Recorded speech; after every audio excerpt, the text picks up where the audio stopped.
Hello and welcome to the American Cinema Foundation Movie Podcast. I am your host, Titus, and today I am joined by Flag Taylor for another conversation in our series on Polish movies that deal with World War II and the Cold War and the problem of memory, surviving with dignity as human beings in Poland. We have already covered Andrzej Wajda's Katyn, about the terrible slaughter of the Polish elites by the Soviets. Today we are moving to the most prestigious Polish director extant, Andrzej Wajda being dead. That is to say, Paweł Pawlikowski. He was born in 1957, but it is only now that he has arrived at his great success and recognition. His latest two movies, which we will be covering in successive podcasts, Ida and Cold War, have both been nominated for the Oscar. Ida won the Oscar for Best Foreign Film, and now Cold War, his recent movie that came out in 2018, is nominated not just as the Polish submission for Best Foreign Film, but also for Pawlikowski himself as Best Director, and for the cinematography, which we will get to talk about. He has made black and white cinematography morally significant again and emotionally gripping. He has also won for his most recent movies the Great Prize in Cannes. So this is the time to talk about Pawlikowski himself. Ida was his first movie about his native Poland. It came out in 2013, but it was only in wide release in 2014, so it only got to win the Oscar in 2015. This is a story about Poland in the 60s and about the end of World War II and the beginning of the Cold War in Poland.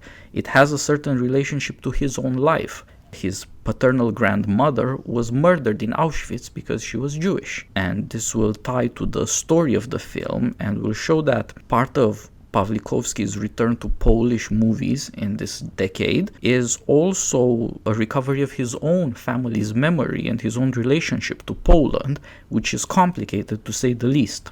In a broad sense, his movies are about telling the truth and whether people can live with knowing the terrible truth that sometimes emerges in historical catastrophes, and therefore whether the nation can survive with its dignity. As a director, he has a particular interest in this since it is his only real claim to being remembered himself. His movies are not primarily a form of entertainment, although they are beautiful and very interesting to watch. They are primarily a moral matter, and this is of course often true of what are called art movies. They examine a human problem that is both localized, in this case to Poland at the end of World War II, but also that is fundamentally human. And I think that is why his movies have been such a success both in Europe and in America. We will talk more about his past in our next podcast, which also has an autobiographical theme. But for the meantime, I think we can leave it at saying that Pawlikowski is very talented and deserving of the successes he has won lately, and likely, of course, to win a few more Oscars now. Flag, thanks for joining me. Thanks for agreeing to talk about all these movies. You're my expert on communism and totalitarianism in Europe. It is an honor always to talk about these things with you and to learn from you. Hello, how are you?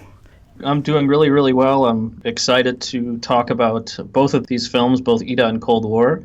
Ida I had seen a few years ago, and then prompted by you, I rewatched it recently. And I'm also struck by the visual beauty of Pawlikowski's films and his ability to, I would say, put the viewer in uncomfortable mindsets and situations. These are not always the easiest movies to watch, especially Ida.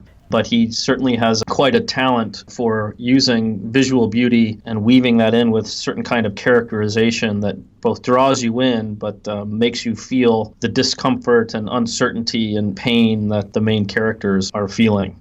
So yeah, I'm happy to be here, and thanks for having me. It's really a unique chance. Polish movies have enjoyed a renaissance over the last decade precisely through the work of people like Andrzej Wajda, and who was a veteran, and the somewhat younger man Pawlikowski, and of course Agnieszka Holland, to whose movies we have already looked and we will look again. We've discussed Burning Bush, and we will talk in future about her new movie about the young journalist Gareth Jones, who tried to tell the truth about the Soviet murder, the genocide of the Ukrainians in the 30s. Mr. Jones, to come out next month.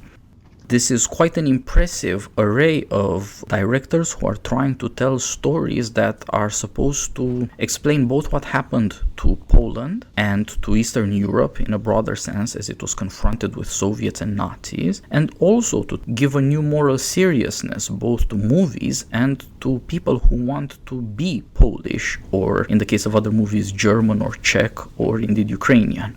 And it is also supposed to allow for a new kind of seriousness in the understanding of Europe and this horror of totalitarian tyrannies to audiences in Western Europe and in America, of course, which, as I said, I think is a rare mix of great moral merit and great success, great recognition and prestige from festivals and from awards, of course.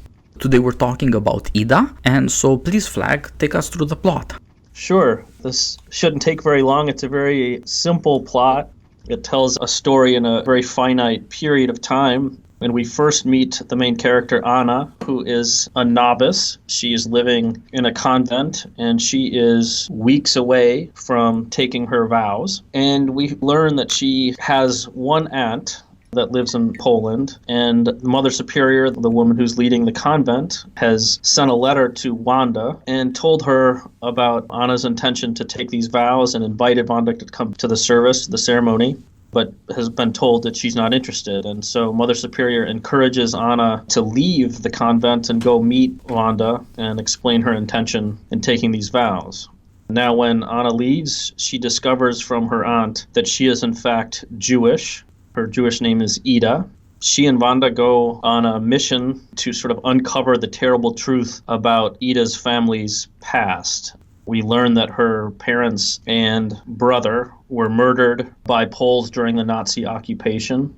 So we see Anna dealing with that terrible truth, and we see Wanda doing the same thing. Wanda's an interesting character too. She had been a prosecutor in the early to mid-50s, responsible for prosecuting probably high-level Communist Party members, so this would have been during the Stalinist phase of communism in Poland. And then by the mid-60s, when the movie is set, she is now a judge, a magistrate. Also, when Anna is on the outside of the convent, she meets a young man, a jazz singer, and they become romantically involved. But by the end of the film, Anna decides to return to the convent and take her vows. So again, the film is spare in the sort of time frame that it covers, but it harkens back to these awful realities about Anna's past. We see Anna trying to sort through the difficult truths that she confronts. Anna is not given to emoting on screen, right? She doesn't have any long soliloquies or dialogues with other characters about what she thinks about what's happening, but we're given to glean her reaction from her actions. The skill that Pawlikowski shows as a director is, in this movie at least, is not dialogue, but it's really just watching and learning how the characters react to these difficult truths. Yes, that's very well put, Flag. The story by itself is shocking, and this is hard to watch, hard to think about, hard to talk about. And he wisely refrained from adding melodrama or even high operatic drama. Instead, he lets the camera do a lot of the work, and he insists throughout on characterizing Anna, Ida, as a nun, or a nun in training, since she's just a novice at this point. That is to say, she displays a moral seriousness that is rare, and not just in young people, of course, and that by itself makes an argument for faith.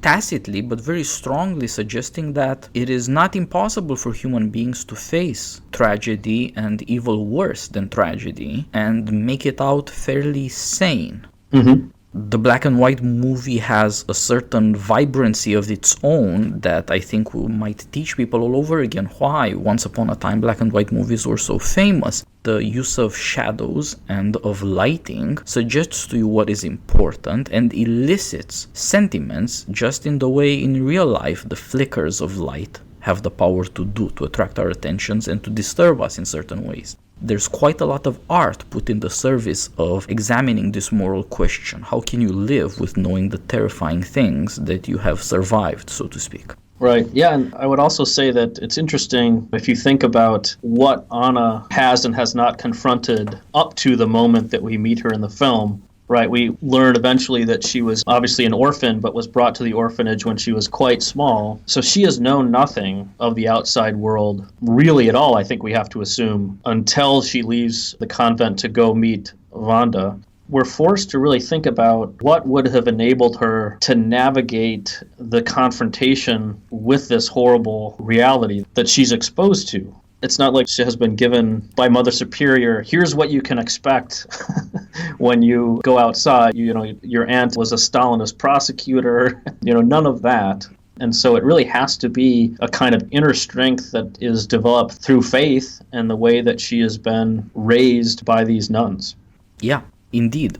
The introduction of the movie, which is all about the nuns, their devotion to Christ and their life together in the monastery, forces you to think about what the problems Ida are going to face are. The two major problems. One of them, which is a common suspicion, is these people, monks, nuns, they live very sheltered lives. They have not seen any of the ugliness of the world. And indeed, her aunt, who is a very worldly woman, says that at some point. What exactly are you sacrificing by your vows, since you don't really have any connection to the world? And that's one problem. The other one is, how is Anna, by her Catholic name, Ida, by her Jewish name given at birth, how is she going to deal with a world that has taken so much from her, that has deprived her of so much?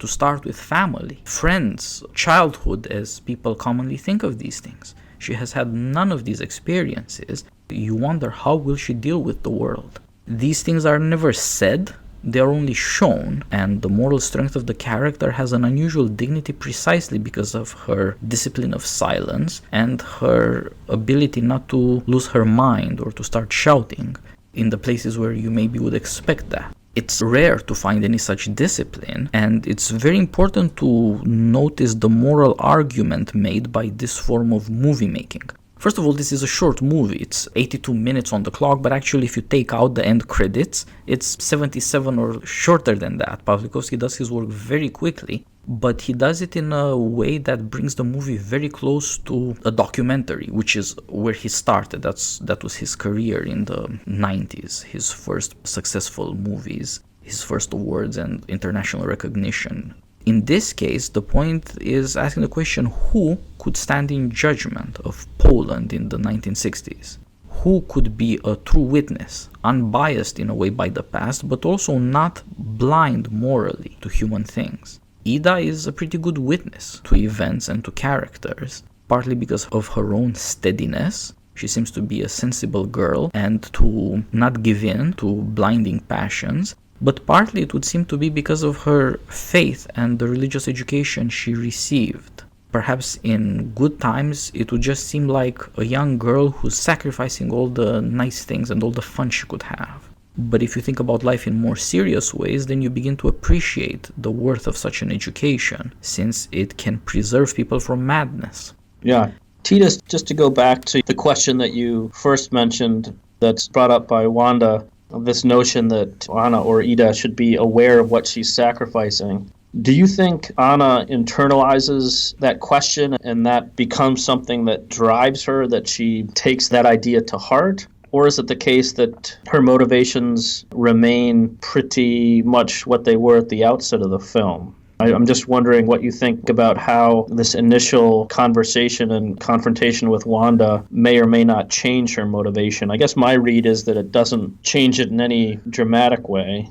But again, the evidence is so spare, it's hard to know with any precision. I think the movie is done essentially in three parts. At first, Anna does not even want to leave the convent and meet her aunt. And of course, the knowledge that her aunt rejected her knowingly, that is to say that she knew about the orphanage, about the monastery, that the nuns had written to her, and she simply wrote to them back, "I'm not interested," doesn't encourage her to go see this last relative, her last connection to the world at all. But she does go and see her, and I suppose partly because she's already detached, she's not very judgmental, but at that point she doesn't have any real connection to the world. The second part of the movie is very different because she does take on something from her aunt. It's her aunt who tells her, you have to know who you were, who you are. You have to know your family, your past, and what happened to them. You have to learn the ugly truth. The girl does take this on as a mission, and it is her, young though she is and inexperienced, not her much more experienced and somewhat powerful aunt, who deals with the sacred character of family. And then the third part allows her finally to confront the question of what life is worth living. And she does so in full freedom, since now she knows the facts, and they have a personal and existential importance for her. The ugly truth is not simply news, it is her personal existence. So I think that she does grow morally in a significant way, and at the same time her fundamental resolve never changes. She starts the action of the movie with the desire to become a nun and ends that way. Mm-hmm. And what you think, she's about 20 years old? Is that about right? Probably 18, just coming of age. Mm-hmm. Actually, it's not hard to figure out more or less the age, because it's 1962 and her parents must have been murdered at the end of the war. So that would be 17 years from 45 to 62, or perhaps a bit more, since she was already born at the time. Her whole life is tied up with the catastrophe of Poland in between the Nazis and the Soviets, and after the war, the Soviet occupation. And this is the political core of the movie. This tells a story that is incredibly shocking and very little known, but it is true. This sometimes happened. Her parents were Jews, and they were hidden by a family of Poles, but eventually somebody in that family murdered them to take their property. It is even true that some of the Jews who survived the concentration camps, whereas Pawlikowski's own paternal grandmother did not, she was murdered at Auschwitz. But others did survive, and when they returned to their properties, they were murdered by people who didn't want to give them back, or in other ways, driven away. This is horrifying even beyond horror, you could say, but it did happen, and this is what this girl has to confront. And she confronts it in a much better way than this former Stalinist prosecutor. I mean, they couldn't be more different, right, in their backgrounds. And Wanda ends up committing suicide. Yes. She's a very interesting character, and it's hard to blame her. You can reconstruct the story, and you can understand, at any rate, a lot of what she did. She was a young Jewish girl. Her sister married a Jew of whom she disapproved. So Wanda has a Polish name. Her sister was called Rosa, which is a Germanic Slavic name. But she married a man called Chaim, which is Jewish for life. And that suggests that she went to marry Jews who are not urbanized and assimilated, which is also borne out by the fact that they lived in a village. They were peasants. Whereas this girl was educated, lived in a city, was involved in the magistracy, and we see her lavish apartment. She lives in a different social class, and she says she had nothing but contempt for that man because he was a simpleton, primitive. Nevertheless, her sister loved him and married him and went to live that life, but it eventually cost her her life as they were murdered. But her daughter survived. Now, it's not hard to see why a young woman, an assimilated Jew, might react to what the Poles and the Nazis did by joining the Soviets and then leading purges and people's trials, doing justice for the people, as is said, and turning into a horrifying Stalinist. She tells her niece, not proudly, but with a certain defiance, that she actually sent persons to their death. I think what she means there is that she knows about life and death, whereas her niece does not. But it's clear that, in some level, hates herself, that she calls herself, with irony, a Red Wanda. She was once known as so communist and so bloody. But this is 1962. Nobody believes in communism anymore, not even these youthful enthusiasts. She's a middle-aged woman now and miserable. She has no ideology. She just thinks that human beings are miserable animals. Yeah, that was the next place I wanted to go, is that despite the fact that she was the Stalinist prosecutor, probably with, as you say, a kind of fervent devotion to it precisely because of what she had experienced under the Nazis, that enthusiasm and fervent devotion is gone. And we see this shell of a cynical woman. At first, I guess she's a hard character to like, although she has a certain charm in the way that she speaks with her niece. But initially, I don't know about you, I was sort of repelled by her. Yes, I think you're very much right. She is a repellent character, and the movie does hard work, but discreetly, to point out that there are a lot of reasons, as I've suggested, for the way she has turned out, and she typifies a certain answer to horror. She returned horror as she saw fit to those who had done horror to her family. She saw ugliness in the world, and it made her ugly. She saw injustice and impiety, and she learned to practice them. The actress Agata Kulesha does a wonderful job of this. It's a hard character to do, and it's a hard character to do without trying preposterous justifications or, on the other hand, an unbelievable, in her case, change of heart. She has no change of heart. She wants, to some extent, to educate her niece to be like her, to learn the ugly truth and to be rendered ugly by it, and to do something else. She's a woman who no longer believes that any principles are worthwhile or even real. That's what I was going to ask you next. Do you think Wanda becomes a kind of evangelist for her cynical nihilist outlook? Or rather, does she just want Ida to confront the ugliness of the world and make her own choices? Or does she really want Anna to flee the convent and not go back? Well, one thing you know about Wanda is that she thinks choices are made out of disappointment. When you're young, you may have fanaticism in you, like Anna does for the church, or in her own case for the Communist Party. But then you learn better by disappointment. And what do you do then? You can enjoy some luxuries. You can go out drinking and you can have sex with random men. So I guess it's a model of liberation in a certain sense, but it doesn't have any kind of future. The emptiness of the pretense of success, her beautiful apartment and Mozart's 41st symphony playing, and the woman just jumps out the window. She kills herself. The best she has to offer her niece is this ugly truth and telling her, no, I'm not coming to your ceremony, but I'll drink to your health. That's the best she can do. There's something complicated in her character. Her typical phrase in complaint about her niece is that she has beautiful red hair but always covers it up, as nuns are supposed to. Now, partly that is a remark about being Jewish. Her niece's Jewish identity has been covered up by the Catholic Church, because in face of God, she's a nun, not a Jew. And of course, her confession of Christ means no longer being fully Jewish. And that's the identity that the aunt herself wants to uncover. But the aunt is in no position to tell her to worship the God of the Torah as opposed to the God of the New Testament, because she's a cynical atheist herself. Right. And there isn't really anything she can offer the girl except to tell her to listen to music, have fun, be like other kids. And it strikes me that's that not a life. Yeah, so it strikes me too, now that you mentioned, is the answer to my question, what extent is Wanda kind of evangelist for this nihilistic outlook? In a way, she can't be, precisely because she chooses to commit suicide. And so that might be seen in a strange way, as a kind of sacrifice of herself to Anna. Right? Don't follow me, because this is where you'll end up eventually. I hadn't really thought of that before you emphasized the sort of horrible visual of her suicide. But I think that might be an important message to Anna. Whereas maybe at the beginning of the movie, when they first meet, she starts out as a kind of cynical evangelist for this atheistic outlook. Maybe her suicide, in a weird way, is an abandonment of that principle and her self-confidence. Yeah, as much as Anna has a choice, as it were, between the convent and, on the other hand, trying to live in Poland in the 60s, so also Wanda actually has a choice. She could go on with the life she has, or on the other hand, she could try to love her niece instead.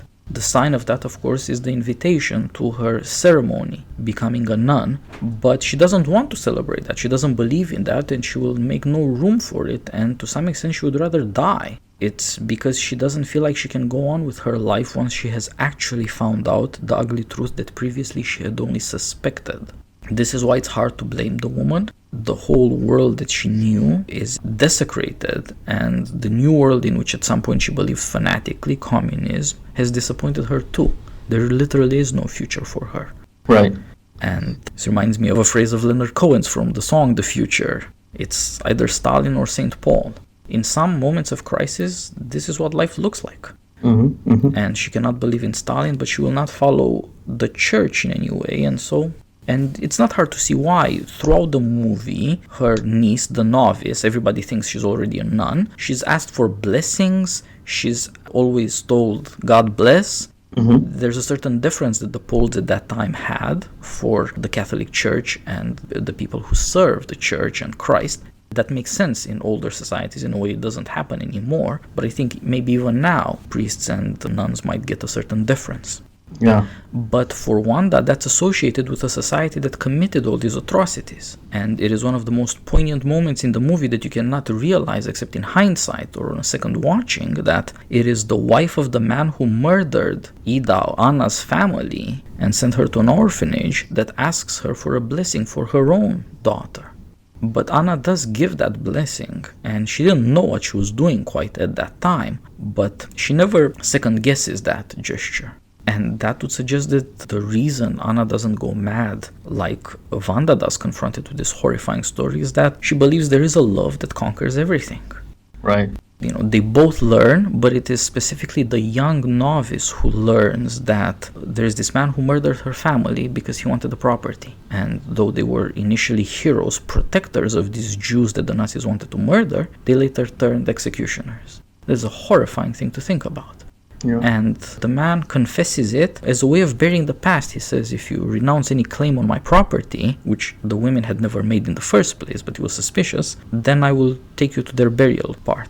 And even this man, the way he's filmed in the grave when he digs up the place where he buried this family he murdered, there is a suggestion there that even this man, damnable though he is, understands that there is something unholy in what he has done, and he wants these women, especially the young nun in training, the novice, to retrieve those bones, to do what is right by the dead. Mm-hmm. And that is the terrifying core of the movie. And the women together take these bones and take them to their own family plot and bury them there, surreptitiously and illegally, of course. They don't tell the communist authorities that they're trying to bury their family. And they never bring up the matter. They lay the past to rest. But knowing what that man did destroys Wanda, and she eventually commits suicide. Mm-hmm. But it does not do that to Anna because she believes in God's power to save souls. And then maybe we should talk about the last third of the film. After Wanda's suicide, Anna has met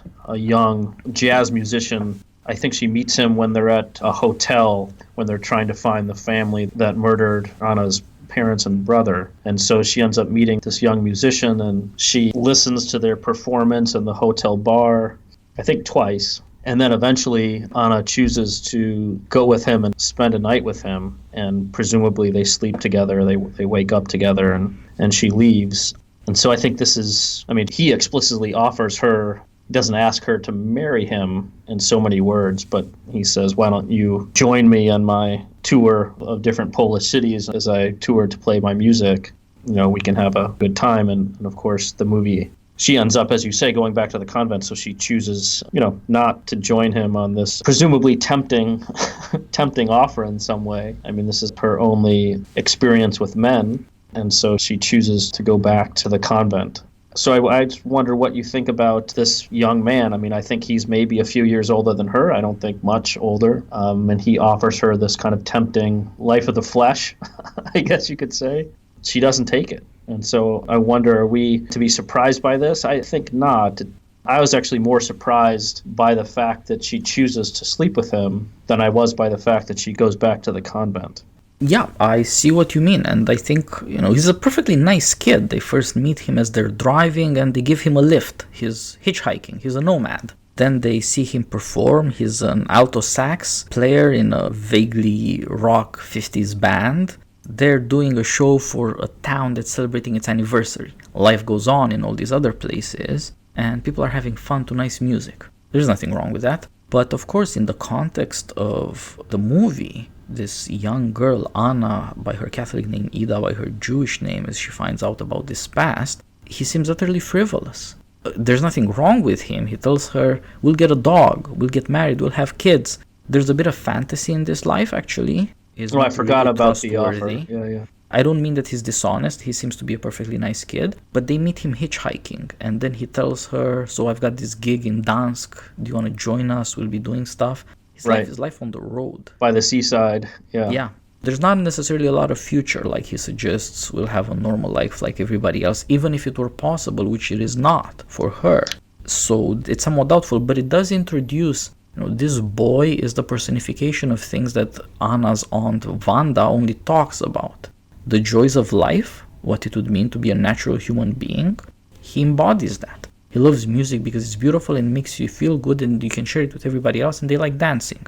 Yeah. You can make a living out of it and be on the road. It is a nomadic life, but there is a certain charm to it, and it's time-honored in the European Bildungsroman, going back to Wilhelm Meister's apprenticeship in Goethe. So it's not impossible to understand, but sentimental education in this movie means something different than it would in an Enlightenment novel because of the question of faith. The girl has a seriousness that the boy does not. Yeah, I think it's important just to go back to the detail that you mentioned a moment ago, that he does say, oh, we'll get a dog and then we'll get married and have children. He says we'll get married, but he does not ask her directly to marry him. And I think that's an important distinction because it points to this lack of seriousness that you just mentioned. That detail just strikes me as really profound, and she can't help but notice that. I mean, I think if she had met with a young man with more depth and more seriousness, maybe she would have considered living a life of faith, not as a nun, but as a normal layperson. But I think what he offers her, as you say, is just frivolous, and she can't help but sense that. Yeah, you can see that he's a lovable young man, but that's just not enough. Yeah, it's not like he's corrupt, certainly not evil. Yeah, no. But like you say, he's fine. He's respectful of her and decent, I think. Yes, very much. And there's nothing wrong with him. What's wrong is partly to do with life, really. So you see characters who are part of the past.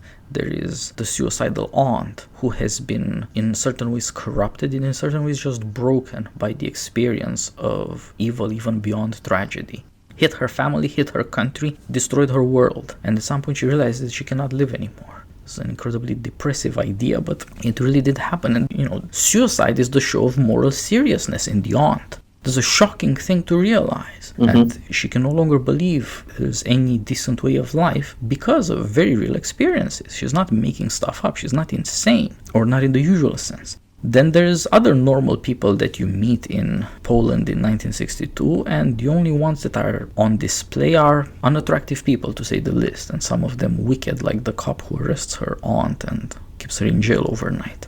There is then the family of people who built a normal life on murder and to steal property. And as you say, they such events that what a normal kid, like that boy who plays Americanized music and wants to live an American life a la Bob Dylan or what have you, there's nothing wrong with him, but it doesn't fit moral seriousness. Mm-hmm. You can see what's lovable about him and why the girl loves him, but that is not the greatest love of which she is capable, and it doesn't answer to her greatest longings. So Ida, Anna, she adopts this Christian identity and dedicates her life to Christ as best you can tell. At the end, she's walking the road. That's a journey, which suggests that she can live, but also is a kind of nomad, or at any rate out of the normal world. There doesn't seem to be a possibility to be serious about the crisis that Poland underwent and to live in the normal world in this circumstance. And so she chooses to leave the world again, as it were, return to the convent. She does so fully serious now, because she has learned both the past of her family and what happened to her aunt. She's there at the funeral. And she has learned about love in the merely earthly sense. And it doesn't answer her deepest longings. You cannot replace God by music. America tried that in the 60s, but it didn't work out so well in America either. And that was a nice place to be. It's not like the horror that the Polish people had to go through. It's not the same thing, and it's not enough. It's a strange thing to think about. There are very few movies of this kind. This girl is almost an angel. It's things like her anger in one moment at her aunt, or her doing the duties to obey the sacred laws of burial, or falling in love with this young man and having sex with him, enjoying music. These are the things that are everyday or normal or human about her. Otherwise, she's quite angelic, and there's a lot to be said for a faith that can instill that in people. And with scenes that are, as you say, that Pawlikowski's one of his main talents, I think, is this visual capture of faces and then, pain and longing in the face. And I love the shots of her when you see her first take off her head vestment. I don't know what the proper term for it is, and it reveals her long hair, and how she looks at herself in the mirror and she sort of sees what the young jazz musician sees. So she's discovering herself as an object of someone else's longing. I think that scene is very well done.